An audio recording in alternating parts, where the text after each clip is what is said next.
Okay, good morning, everyone, and welcome to this live intraday strategy webinar on SB Trade Desk. Today is Tuesday, June 18th, and it is pre-FOMC.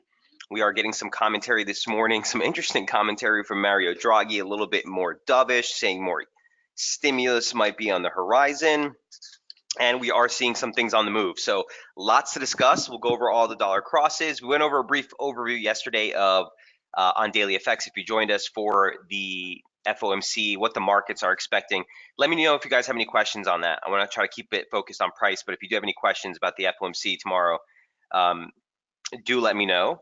On the menu today, DXY, Euro, Aussie, Dollar CAD, all at really beautiful junctures. Dollar CAD, I think, still got a little bit more to go. Dollar Swiss, Kiwi, crude, gold. I don't know if it was in here. Is anyone looking at silver? We could take a look at that if you'd like. Big turn from resistance last week. Euro Kiwi. Someone asked about it in the webinar yesterday, and I was looking for the pullback to get to find some support a little bit lower from here. We got it. We're posting an outside day reversal today, so we'll take a look at Euro Kiwi. And I do see one of the Pete's in the room. Not sure which Pete, but the SPX, if that's on the menu, or if that's of interest, we'll take a look at that as well. Jaya says, good morning, sir. Great to see you, Jaya. Abhishek, same to you. Yes, for silver, you got it. I'll put it on there, silver. All right, so FOMC is on tap tomorrow. Again, just to reiterate, the expectations, guys, are for a hold, broadly speaking, about 71% calling for a hold, about 30% clip for a 25 basis point cut. I want to see how this changes tomorrow. The expectation for December, as we have basically 100%, that will be lower than we are right now in rates. The focus will be, as always, on the dot plot, right? So it's a quick reminder. Again, you can always come to the monetary policy calendar right here. You'll see it updated here tomorrow. Here's the previous version. Whoops. Okay. Just to remind you guys, this is where the focus will be. And I'll tweet this as soon as it comes out. Where we see the longer running shift and where we see the 2019 dot plot moves. Remember that the majority was seeing rates as is or higher. So certainly with the deviation from what the markets are calling right now, something's got to give. Now there's a very interesting dynamic going on here, guys, because there's a lot going on. Abhishek with a question here says, FOMC, when interest rates were rising last year, S&P was rising. Now when there are talks of a cut, it is still perceived as positive for S&P. So confusing. Can you decipher it? Sure. We don't want to get too deep into it, Abhishek. Don't try to wrap your head too deep into it, but this is the deal. So obviously, and guys, we're seeing a reaction in the euro. I'm keeping a very close eye on that, thinking we could see a little bit of a rebound here. We'll get to it in a second, but just keep an eye on it.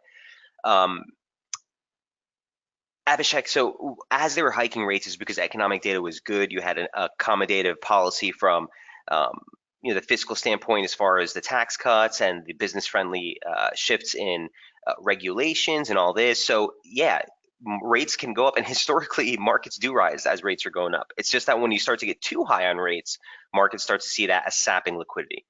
So what's going on right now, and it's interesting you mention it, here's the TNX, guys. This is the 10-year weekly chart. I've been showing you this same exact chart since last year. And we were talking about critical resistance right here, heading towards October, November. We failed on really a test of this basic 100% extension. You also had some former swing lows in that region, longer term slope support. This slope that you see here is from 1981. I'm not making that up, in red. So the turn, you saw a nice pivot right at that 50 line, break. We tested it as resistance. We just broke the 618 of the entire 2016 advance. This whole thing, rates just broke below it. Obviously, we need to see a weekly close, but the only thing left on this thing before, a lot more downside is that slope. So, you're already seeing dynamics break, Abhishek, right? The people keep piling into yield, into treasuries. Remember, this is yield, so it's inverse to price. So this means people are buying treasuries, right? Yields are going down at the same time that the SPX is ripping to fresh highs or coming into highs.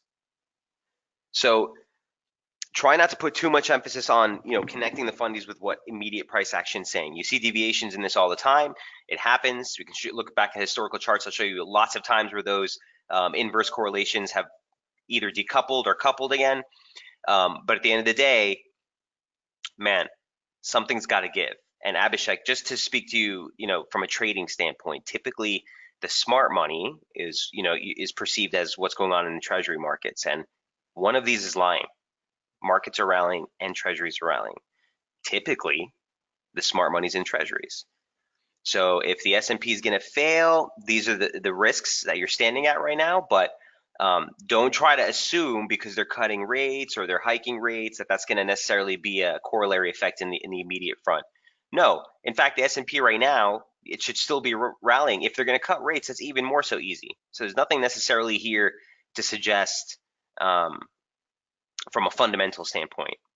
Don't let that filter into your reading. Euro Kiwi, I'm short 72. Okay, we'll definitely take a look at that. So let's jump right into price action. Here's your DXY to start things off.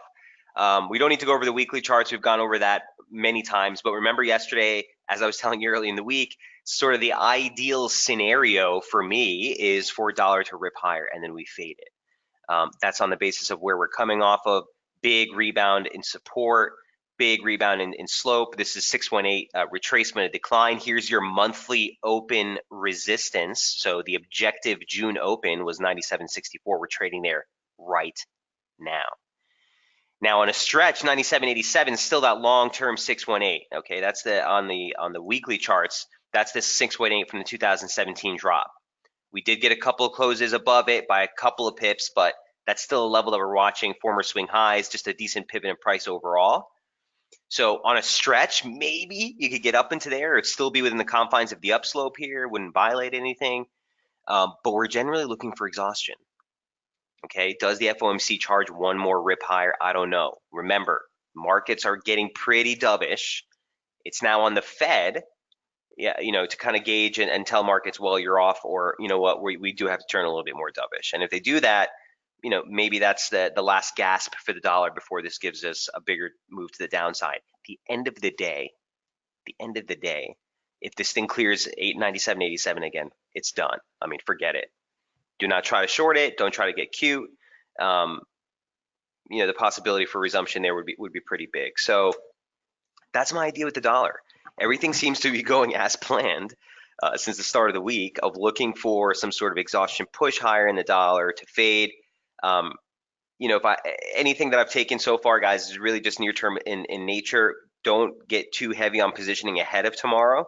You're likely to see a big stretch in volatility. Remember, this isn't your run-of-the-mill interest rate decision. It's the quarterly release. So those updated interest rate dot plots and updated economic projections as they pertain to inflation, growth, and employment are all at the forefront, right? So the markets will take some time to digest that data. We'll try to keep you updated on SB Squawk as much as possible.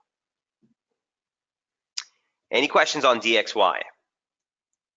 So what does this mean for the euro? Well, here's euro dollar, the level I talked to you guys about yesterday, 111.81 into 111.86. That region is defined by the 618 retracement and the low day close. Okay, this is 11.82. So here's what it looked like early in the week. It had a nice confluence there with slope. Even on a time standpoint, doesn't get much closer than this. Now, obviously, like I said earlier in the session, there has been some commentary from Draghi about added stimulus and the ECB's ability to be flexible here and sort of adjust. That being said, support is support. You have the lower parallel, you have the 618 retracement, you have the low day close, nice zone of support. Now, the June open, remember how the DXY just is basically testing June open resistance now? The June open for euro is down here, 1165. And that's followed closely by the June opening range low, 1160. Right, so coming into tomorrow, if you get that last pop in the dollar, it just rips for some reason, and euro kind of breaks down even lower, 1160, 1165 is a level I'm kind of eyeing, where exhaustion could happen again. If we were to touch into here intraday and then close the candle back above the low day close, that might be an entry. But just be careful and stay nimble, right? Because it really is going to be devils in the details. Then you get the commentary and the presser with um, Chairman Powell, and obviously his commentary there always has the potential to move some things around. So as it stands, 1180 is a level that we're looking at. If that breaks, look for the drop towards 60. That's the last final offer. Below that, again, the risk for a bigger washout in the euro, break of downtrend support might unleash something big. So be careful. Looking for exhaustion basically right here. Daily chart, this is a different slope, not presented on the intraday, just off the lows for the year. Low from April and the late low in May, not that spike low we made there on the 23rd. Um, just missed on the upper parallel. Here's a lower parallel converging on that same key level, low day close. See what happens here. See what happens. And don't forget, obviously, weekly chart for euro, where we're coming off of. Absolutely critical region. There's that 618, 1186. Huge levels, guys. Huge levels with the FOMC on tap. Should offer some nice, exciting stuff tomorrow. Any questions on the euro?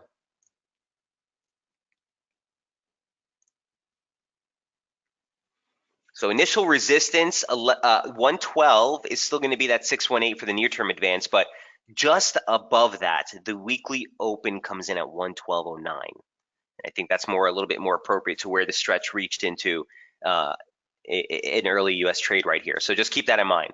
Through that, you'd be looking for a larger play to the upside. Now we do need to adjust this retracement of this decline to account for the new low in price. And obviously this is going to be ongoing, right, as price drops. And that brings your sort of near-term resistance from 112.43 into 112.51. Still got to get through this to validate any type of reversal in the euro. Any lower below 60, 1140 would just be a soft target, guys. The low for the year comes in at 111, 111.07. So critical pivot here for the euro, right ahead of FOMC. That's number two. Number one, two. You know what? Let's hit Euro Kiwi since Puja's in it, and since it's also on the menu. Here's Euro Kiwi number three.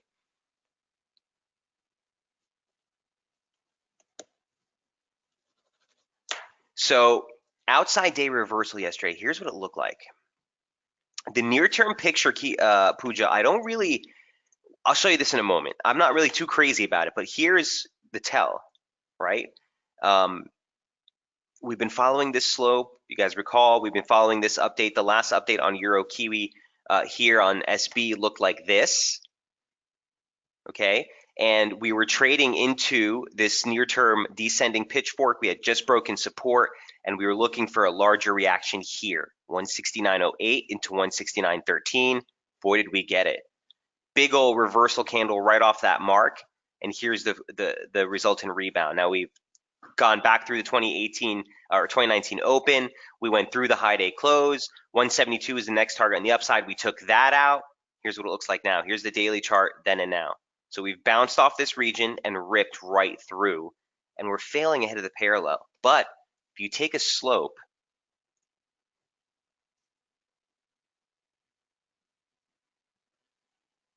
take a parallel, the same slope, you can see it was just pips off, right? So long story short, this outside day reversal does change things. Now we need to push back below 72 today if this has any legs, Puja, for a larger pullback. You're short from 72.30, so you're about 30 pips in the money right now. Here's the intraday chart.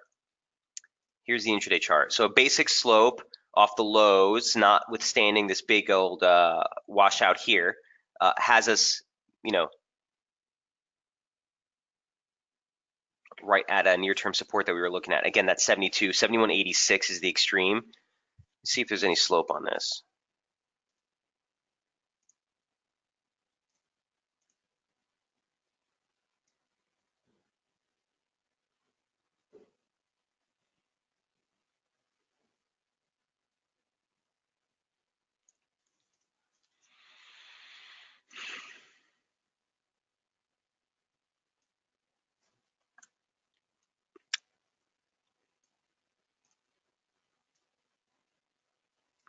Hmm.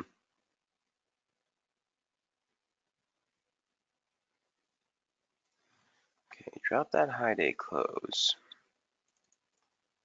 Bring in the 50. So that's the risk to the downside if we start to move on this thing. Near term, it's 58. It's above where you're in, Puja. That's the extreme of which I'd want to see hold. Well, the weekly open comes in right here at 72.45, but 72.58, the 2017 high day close, really nice level, would converge on that 50 line. It's too early to rely on this slope, but just some things to keep in mind. We'd want to see weekly open resistance hold at 72.45. So for me, on that position, I probably move it to break even, if not better at this point.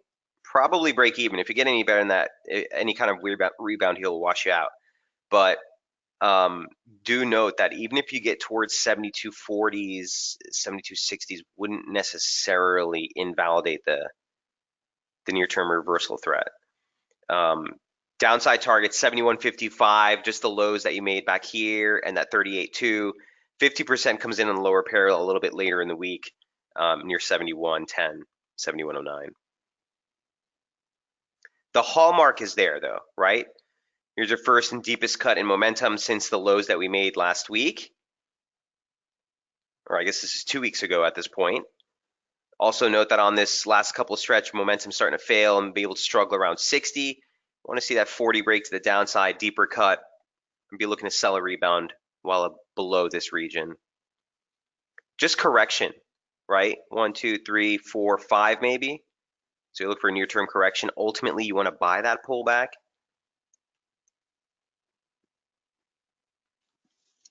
Pooja, does that help? I was chasing when I saw that momentum drop. Yeah, it was a pretty decent drop. I mean, I can imagine on the near-term moment. Yeah, even had a nice trigger on this. Sure.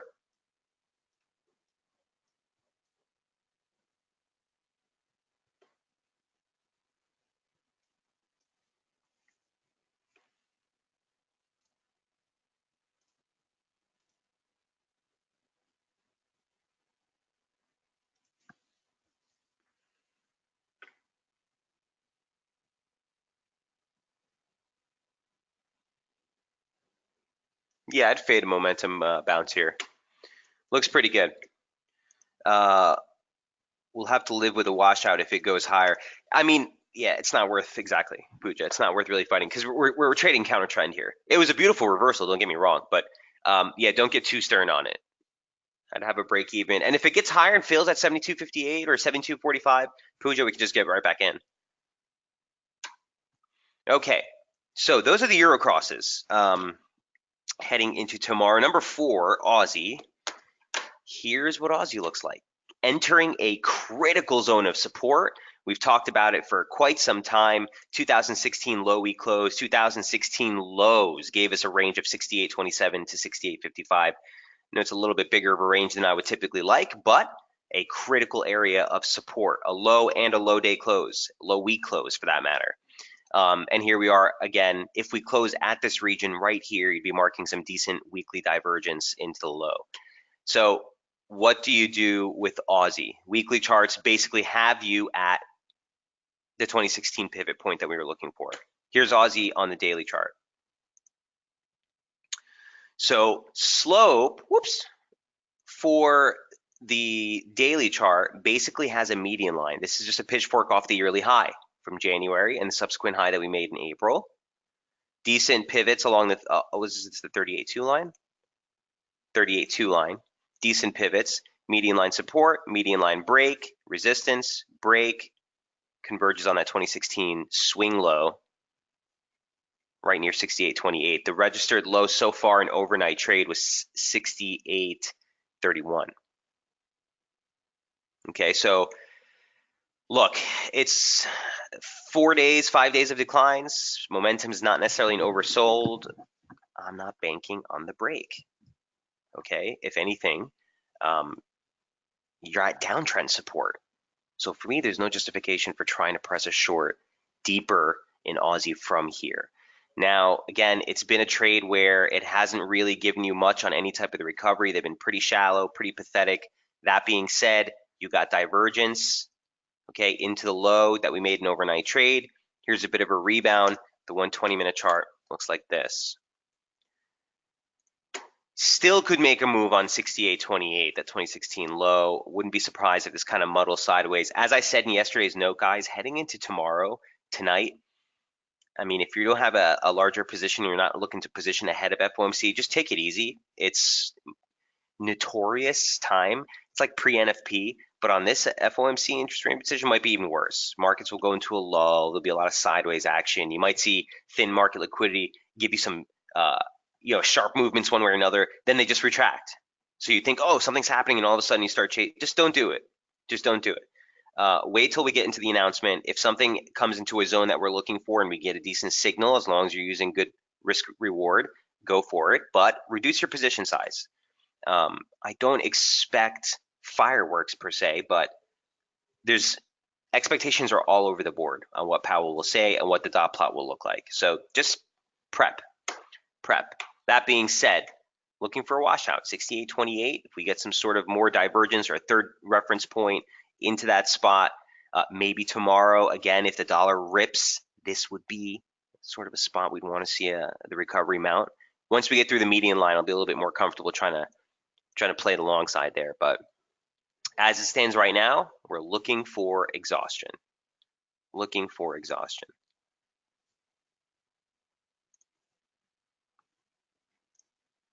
Any questions on Aussie?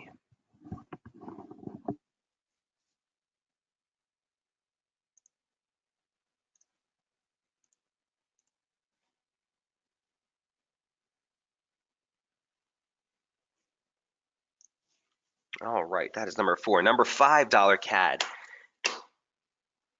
Here's dollar CAD. Just pips from the critical pivot zone we've talked about for years, 34.35, 34.37.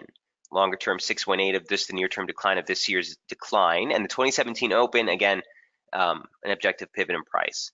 So here, so by the way, Aussie levels are unchanged from last night. All these levels are the same. We came right into parallel support and bounce. Didn't quite make it here, but that's still sort of the level of interest, 68.28. Here's dollar CAD. So the levels haven't changed in quite some time. It's the same set as the expectations for Euro and possible for Aussie. If we get a dollar extension, 34.35, 34.37, like I've been talking about for a while, but this spot too, 34.60s, converges on that median line parallel confluence. So if this pitchfork is going to hold, this would be a nice area for possible exhaustion as well. Still wanting to see that assertive move below 33.56, 33.60 to validate a turn. Former swing lows, break, acceleration on the top side, breach, acceleration, basic slope. As we get into FOMC tomorrow, it's going to push out a little bit, but just a nice pivot zone to watch for a break to get the move lower in dollar CAD. Remember, this thing has been just just a big old pull higher. So we kind of need to start to max out somewhere in this zone if this break is legit.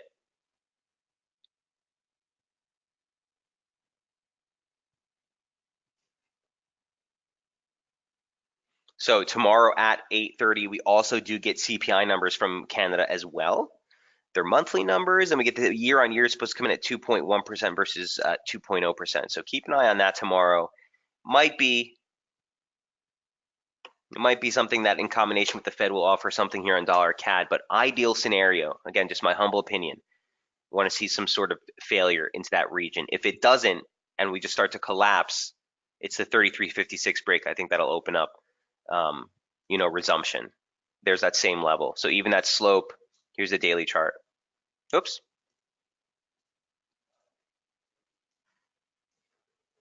Even that basic slope off the 2018 lows, all of that converges right there at 33.56.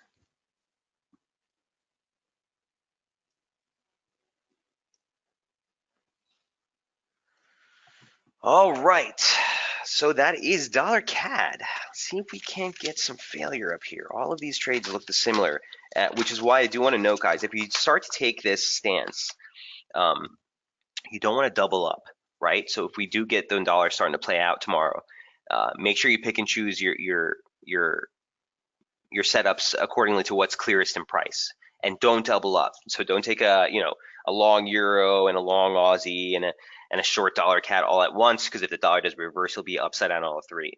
So just a quick note there. All right, dollar Swiss number 6. Haven't really traded it personally, but we're, how do I say this in a way that makes sense? We're making it outside of the slope or the parallel that we were watching last week, but the lateral levels are holding. So here's what Swissy looked like on Monday night, or I guess this was Sunday night. The level in focus was basically parity into 10, which was the June open, right? That's now the objective weekly opening range. So although we've broken this slope here, which should have charged acceleration, here we are basically failing at that resistance zone and marking divergence into that move into the high. So look, at the end of the day, this is a very clean, very tight weekly opening range. On this one, I'm not buying that it's a breakout, because again, if this was a legit breakout, you would have wanted to see acceleration. Now, objective of the slope completely, it is a psychological level, right? Everyone's looking at parity. A lot of people have targets there on the long. A lot of people have entries there on the short. So you have to kind of just let this thing pan out as we open up the week. If we pop through the objective monthly open and the objective monthly opening range highs, which is 16, you have to look higher. You have to look higher. But objectively, this is at resistance. Here's the daily chart. Here's your monthly open. Here's your monthly opening range high.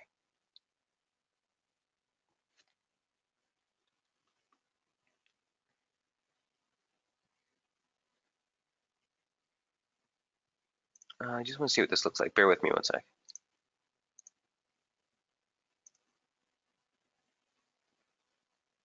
Well, that's not bad.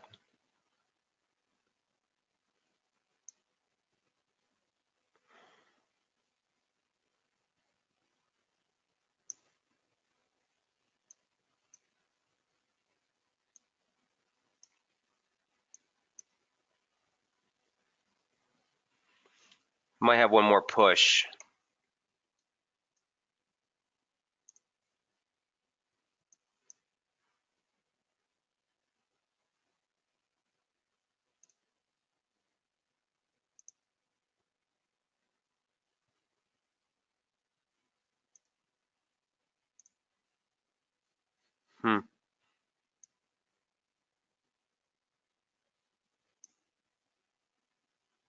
Would you look at that?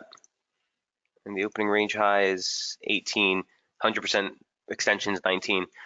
It might have one more push to go to complete a larger correction off the low from June and then turn.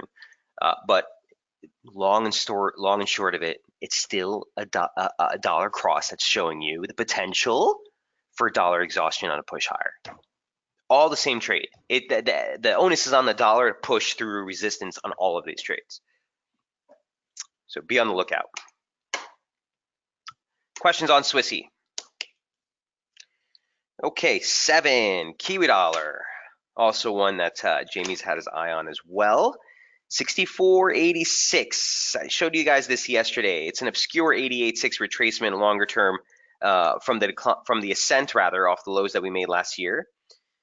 Pretty darn close to the lows that we made so far this year. And on the near term charts, we had that slope support for the downslope that we've been following right there. And I showed you guys this chart early in the week. Here's what it looks like now. So that support held. We turned just ahead of near-term resistance, which is still going to be the low day close, 65 to 19. 786 retracement, not quite as important right now. That's 65.25. That's still sort of the resistance zone I'm looking at for this Kiwi trade. The low day close. The low day close for 2018 at 64.55 is what could still be on the menu. Okay, that's right here. If this thing were to crack lower tomorrow, possible exhaustion region to look for. Uh, at the end of the day, we just need to clear this downside slope again to validate a larger rebound in Kiwi. But man, this is same thing as Aussie, guys. They're sitting at support. They're sitting at support. And there's basically another 30 pips to the downside of another key lateral level at that low day close from 2018 at 64.55. Just like that's what I love about all of these setups, guys, heading tomorrow. They're all sitting at support, but all of them have that one ancillary target where if you get that rip tomorrow, that'd be the level to look for. And it's the same thing on the downside. If it rips through and it breaks below 64.55, you've got another 100 pips before anything major, you know? So make or break levels on all of these. He's Kiwi dollar on the weekly charts. Again, to put things in perspective, a slope from the 2015 lows. It's only a 2-point touch, but it's right there. Pretty darn close to the yearly swing lows. And man, there's really nothing to keep this thing afloat if that breaks.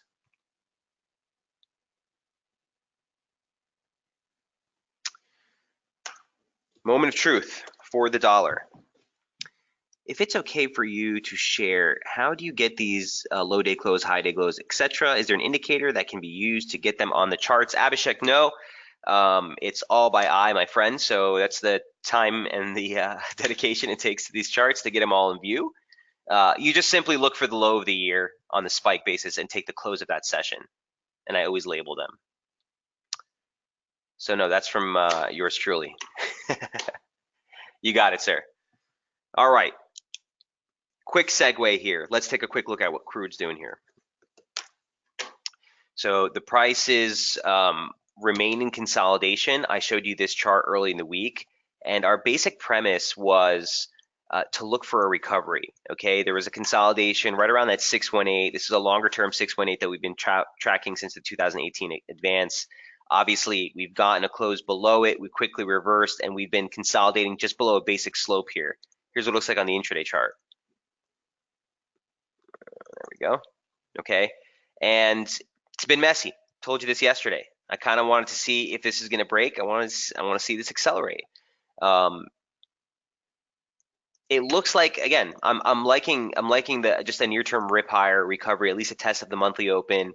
It's like 53.30s, and then maybe a turn from there. But that's just based on what price action is doing. Even the intraday price action you can see on the pullback since last week's tag of that resistance level. Momentum has basically held 40 as support, 60 is resistance. So it's still sideways from a momentum standpoint. But if we do clear, nice region of resistance is the objective monthly opening range highs, converges on that slope, and a basic 236 of the entire decline gives you 54.30 into 54.60. So my ideal scenario, see that pop a little bit higher in crude prices. 51 is going to be your near term or your resumption mark. Let's call it that. If you break below 51, right on to 50 and 48. So there's room to the downside if this breaks, again, up against a support level. If this is a near term consolidation, a measured move would give you at least a pop towards that upper parallel. I don't want to start putting that on there yet because it's too early to tell, but crude could see a little bit of recovery. Again, to put things in perspective, here's crude on the weekly charts. At basic 618, weekly close, never got it. Even on the stretch here 2 weeks ago, the exact low was the slope. So could we get a little bit of a recovery before things, mosey on down lower? Sure. If it's going to happen, this would be the spot. This would be the spot.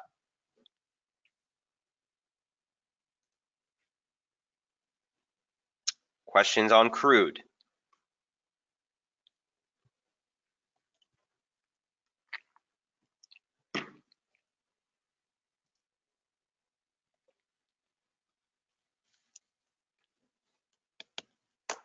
Number 9, gold. So I thought after this one, I told you guys this yesterday, after this turn that we got last week, specifically on Friday, that we'd have a larger move to the downside before resumption. So I was looking for 1327, 1322 for possible re-entry. Those are the levels I gave you guys yesterday. Here we go again through 1348, but while there's no lateral levels, it's still the slope that has reacted already 3 times. Here's what it looks like on the intraday. Okay, it's maybe a little bit clearer on the 4-hour. Right, so this is just a pitchfork off the May lows. I believe this is the 1.5% line. Resistance, resistance, even on Fridays, ripperoo, resistance. Like, what do you do here? If you're holding longs, by all means, start to shave off as you get towards the highs, as you get towards that slope. The bigger lateral level is still 1366, so there's room for that. But if you're trying to do any new fresh positioning from here, guys, it's a chase on the long side and selling it. You got no justification to try to do that yet, especially ahead of FOMC. Although if you put a pistol to my head, that would be the trade for me from here. Would be to look for, again, an exhaustion high and a possible pullback. Now, if they come out excessively dovish, historically and objectively, washing out everything else, that should be constructive for gold, right? That seek of yield. You're not yielding much, and all of a sudden interest rates are dropping. People, want to hedge against inflationary concerns, whatever. The two major bids for gold, right? Safe haven, inflationary concerns. Then that would catch a bid. So unfortunately, there's not much to do here if you're not holding something on a gold position from these levels. Again, here's what the daily chart looks like. This is the objective yearly opening range highs. We have not gotten a close above it. If we were to close today at these levels, yeah, 1366, 1379 is right on tap. Next upside targets.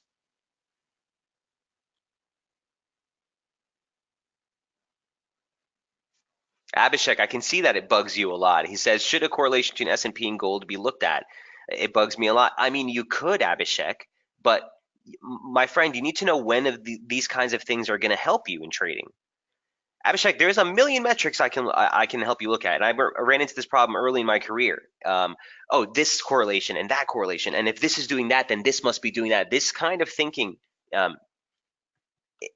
it can really damage your trading performance. If you're an analyst and you have to write commentary or you have opinions on all that on central banks, by all means, dig into the data. But if you're going to try to use that for trading positioning, it's risky. And what do you want to look at? I mean, I could do it for you right now.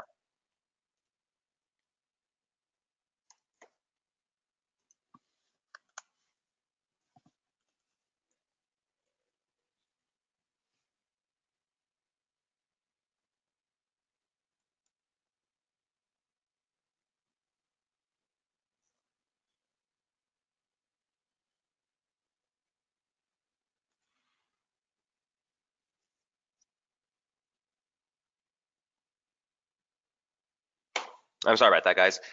Just looking at some things came up. So we can do that at any time. Here it is. What does this tell you exactly?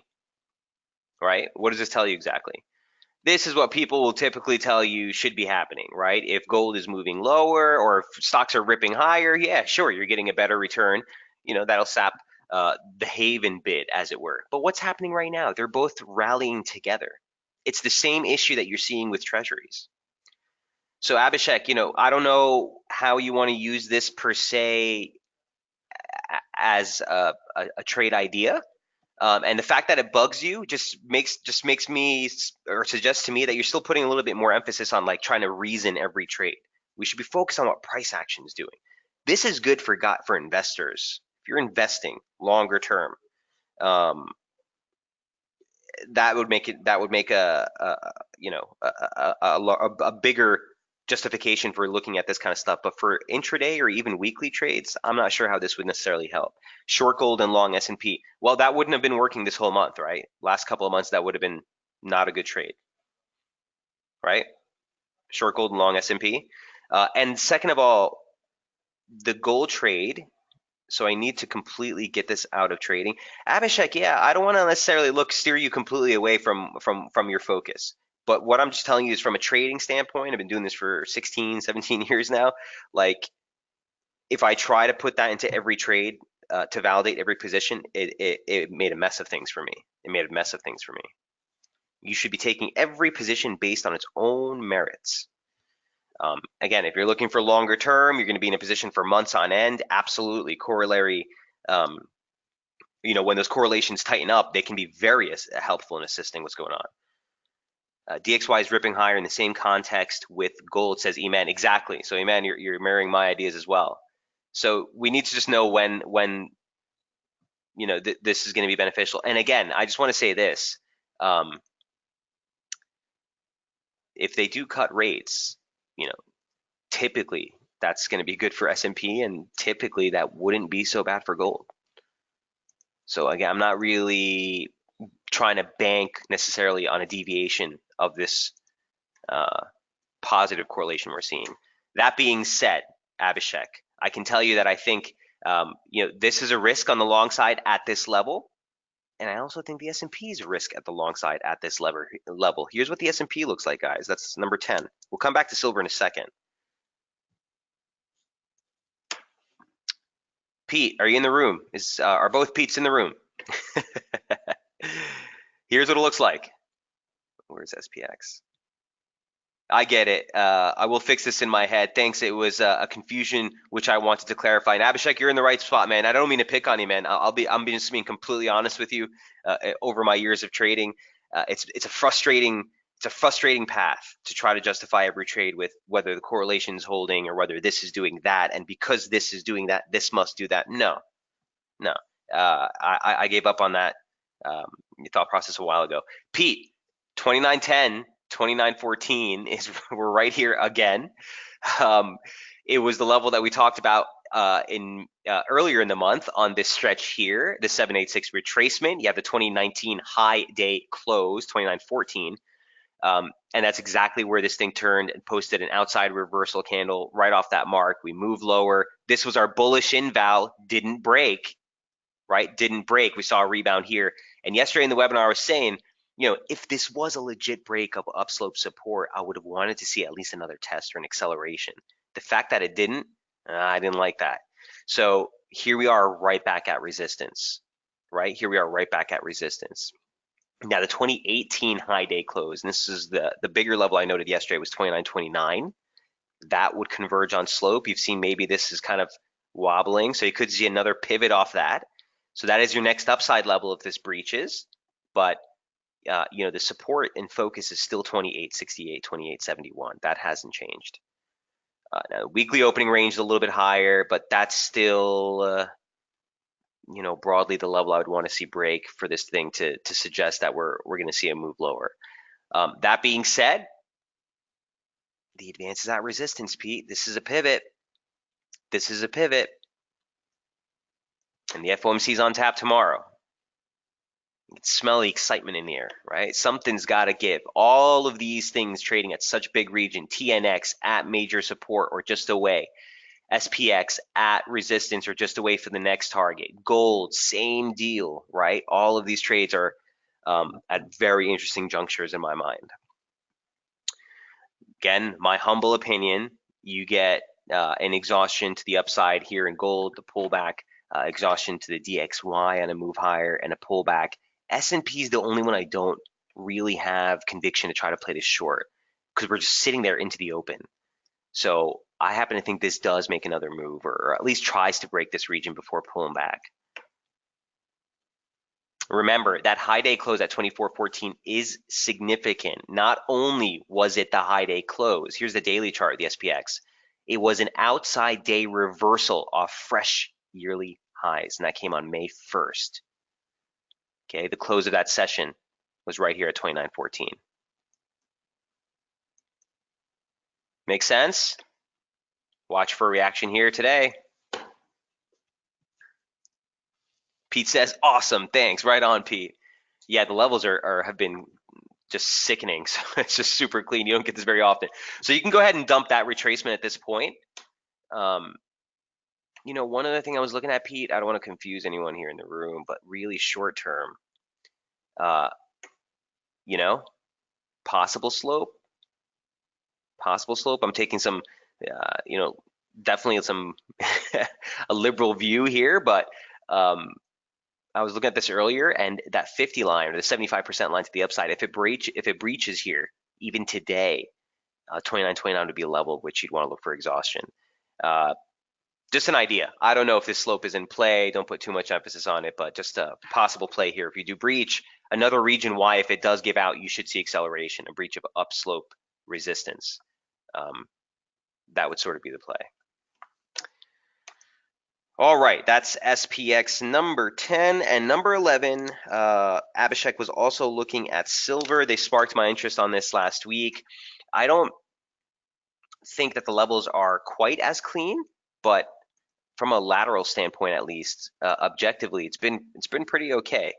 Here's so crude. Obviously, we just went over those levels. No change there. Look for that break higher. Here is SPX levels. From the ones that we just went over, so no change, right? We basically broke below this and we're testing this region right now. So again, your big level of resistance, those levels remain unchanged. Here's silver, right? Man, last week was wicked. So we broke through this 618. I've since removed it because we're already still holding that range. We went through the 38.2 briefly, but look where it failed, right at that parallel. We didn't quite get into that 618. This is the extension, by the way, from the advance off the lows. So 1, 2, 3. And that was my target on the breakout here. If we get through this parallel, that's sort of the next level. So look, this could be a near-term consolidation. I'm kind of the mindset very similar to gold. You need to see one more washout, maybe test the parallel here before you resume. But a basic 38.2 of the larger decline off the highs they made in February gives you 15.03. And although we popped through that twice, here's the last reaction we just got. So the risk for a break lower, but ultimately you want to buy it still well above 1460. It's still my mindset on this one. Still my mindset on this one. So Abhishek, don't play anything outside the range. You know what I mean? Paulo says, hey, Michael, did you cover dollar yen? Nope, but we sure can. And we should definitely before the FOMC tomorrow.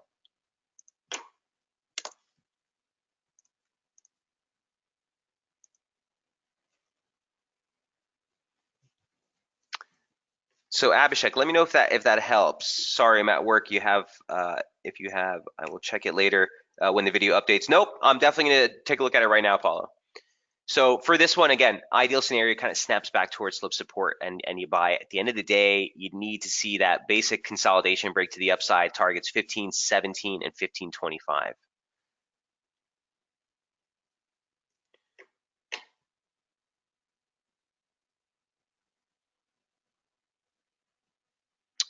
So Abhishek asking, so levels for entry, should I put an order of entry near 1470? So I wouldn't, I don't trade like that, Paulo. From a swing standpoint, for an entry standpoint, I'm one of those really near-term guys who wants to see what price is doing down there to go ahead and jump in. Rarely do I get in through limit orders. I always get out in limit and stop orders, but yeah, I'm not the kind of guy who's going to just put a limit there and kind of wait for it to enter. So for me, I want to see price drop down here. I want to see divergence. I want to see near-term price action give me the trigger. Okay. So Paulo, here's dollar yen. Let me just take you back.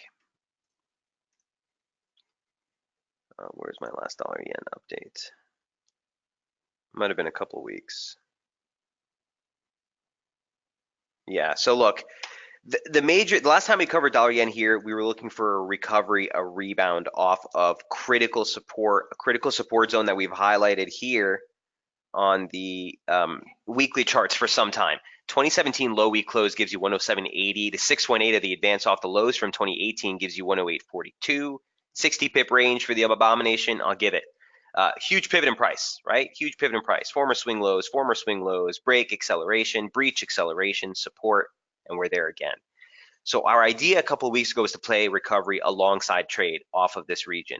Well, it hasn't been so fruitful. It's almost like a dead cat bounce here. By the way, someone asked me about that here in the room a couple of weeks ago, and I didn't notice it until I closed the webinar. Sorry to sidetrack. It's just a form of it's what we call when we see Paulo. Is that you, my man? So yeah, it's basically when the market the rebound is pitiful, right? Pitiful, and you expect to see some sort of bounce off support and recovery, and instead you see something pitiful like that. So the idea to try to play the long side off this recovery, basically for me, folded last week when we saw that the price just could not get any steam to the upside. Here's the daily chart, right? Long wicks on the upside, even from a monthly open standpoint, you couldn't get any recovery. The idea was to short if we get into 109. I even told you 109.30, right? On a stretch, that was our bearish inval. As time went on, we dropped our bearish inval back to 109. And here we are again with a really tight range.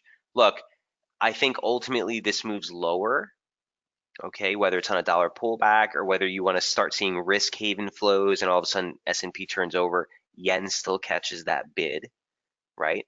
So I do think it eventually turns lower. How you trade it? Well, here's the intraday chart.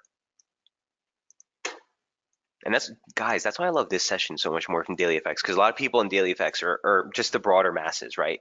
They fall in love with the currency and they have to trade it. Well, what if there's no setup there? What is it about dollar yen that makes me want to trade dollar yen? What is it about any trade that makes you want to trade it, right? It's whether there's structure. It's whether the advance or decline has trend, right? Has a formation, has clear-cut definitive targets, limits, and stops. I don't know what to do with this. I really don't. So for me, dollar yen is sort of something we'll be tracking tomorrow. I don't have necessarily opinion on how to go about trading it.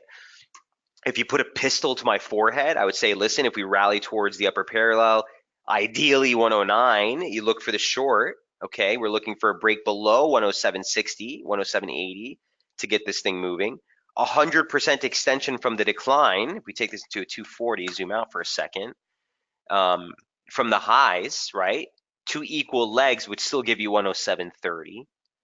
So yeah, I'm above. This was our idea to get long. The long was hard pressed, didn't give you much juice. So the next downside targets are down here. If you're not already short, yeah, I mean, the stop still is not too far. If you're down with a 50 pip stop, you want to put it against the weekly high, but not my cup of tea, right? Not my cup of tea. Your first target is not too far off at 107.80. So you only got 40 pips to go before this thing heads into the lows again. So Paulo, does that help? Paul says, I'm already short. Okay, so for you, you're in a different scenario. For you, you want to see a reaction right here. Not sure where you're short from, but this is Friday's low, basically last week's low, right? We gapped higher into the weekly open last week, and then we just did this. So we filled the gap and bounced. If we get back below that, your first targets on the downside are going to be basically the 2017 low day close, which is right off the low that we made so far this month. So 107.84, 107.80, definitely 107.60. Look for some sort of reaction at that 618, and I'd clean up the rest of that position at 107.30 if you got it. A break-even stop or better is probably the safest way to play it, Paulo. Definitely, if we breach the median line, I wouldn't tell you to hold that too aggressive. Okay, so you're in from 109. My man got a great entry last week or 2 weeks ago, right? Okay. Yeah. Stop against maybe last week's high. Would lock in 20. Look at that trend line. It's only a 2-point touch, so I'm not so crazy about closing the position here, but definitely near that 107.84 target. That's a level that we've been looking at on all different time frames. Daily, it's the objective monthly opening range lows. Just a really good spot. 2017 low week close. Huge pivot. And if you get through 107.80, leave a little on. Leave a little on. It could be a big extended drop if that gives out. Again, don't take my word for it. Here's the last couple of times price has tested this region. The breaks have been absolutely runners. The reversals have been strong reversals. The breaks have been runners, and so forth. So since this didn't give us that big of a rebound, if this gives out, you're probably going to see this thing take a one-way trip to hell. Paulo says it's so flat, it's boring. Exactly, Paulo. To my previous statement, man. You know what I mean? So for me, if price action, there's no clarity, there's no structure.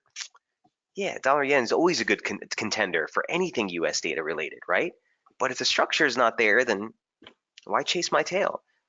I got Kiwi coming into support. I got Aussie coming into support. I got Euro coming into support, right? I got dollar CAD looking for resistance. There's so many other setups I can look for. Trading inside a dollar yen range is probably one of those things I put up there with shoving bamboo sticks under my nails. Not something I want to do on a Saturday night, I'll tell you that much. All right, guys. Any other questions or trade setups before we go? Feel free to throw them on the message board. Good luck tomorrow. Stay nimble. Okay. Expectations are we don't see a cut.